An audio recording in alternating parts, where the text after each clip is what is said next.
നമ്മുടെ ക്ലയൻറ്റിൻ്റെ ആവശ്യാനുസരണം നമ്മൾ ചെയ്തു കൊടുത്തുള്ള വാർഡ്രോപ്പിൻ്റെ വിശേഷങ്ങളായിട്ടാണ് ഞാൻ നിങ്ങൾ പങ്കുവയ്ക്കുന്നത്. ഒരു ബേവിൻ്റെ വിത്ത് ഒരു വാർഡ്രോപ്പ് വേണമെന്നാണ് നമ്മുടെ ക്ലയൻറ്റ് നമ്മളോട് ആവശ്യപ്പെട്ടത്. നമ്മൾ ഈ വാർഡ്രോപ്പ് കംപ്ലീറ്റ് ചെയ്ത് മെറ്റാലിക് ബ്ലൂ ആൻഡ് വൈറ്റ് കോമ്പിനേഷനിൽ നമ്മൾ ഈ വർക്ക് കംപ്ലീറ്റ് ചെയ്തിട്ടുള്ളത്. ഇതിനെ ഹൈലൈറ്റ് ചെയ്യാൻ വേണ്ടി നമ്മളിതിന് ഗോൾഡൻ ഹെയറിലാണ് കൊടുത്തിട്ടുള്ളത്. വളരെ ക്യൂട്ട് ലുക്ക് തന്നെയാണ് ഇത് കൊടുക്കുന്നത്.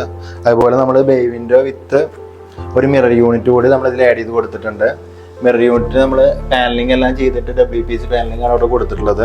അതുപോലെ നമ്മൾ ഇതിലൊരു 2 ഡ്രോവേഴ്സ് കൂടെ ആഡ് ചെയ്തിട്ടുണ്ട്. വിത്ത് നമ്മളൊരു സ്റ്റോറേജ് യൂണിറ്റ് ഹാങ്കർ വിത്ത് നമ്മുടെ ട്രോളി ബാഗും കാര്യങ്ങളൊക്കെ സ്റ്റോർ ചെയ്യാവുന്നൊരു ട്രോളി യൂണിറ്റ് കൂടെ ഇവിടെ കൊടുത്തിട്ടുണ്ട്. പിന്നെ നമ്മൾ ബേവിൻ്റെ ഇവിടെ താഴത്തായിട്ട് നമ്മളൊരു 3 ഡോറാണ് നൽകിയിട്ടുള്ളത്. ഇതിൽ നമുക്ക് അത്യാവശ്യം സ്റ്റോറേജും കാര്യങ്ങളൊക്കെ ചെയ്യാവുന്ന രീതിയിൽ തന്നെയാണ് കൊടുത്തിട്ടുള്ളത്. ഇത് നമ്മളൊരു 2 ഡോർ നമുക്ക് ഡ്രസ്സും കാര്യങ്ങളെല്ലാം മടക്കി വയ്ക്കാവുന്ന രീതിയിൽ ഫുള്ളി ഷെൽഫായിട്ട് തന്നെയാണ് ഇവിടെ ക്രമീകരിച്ചിരിക്കുന്നത്.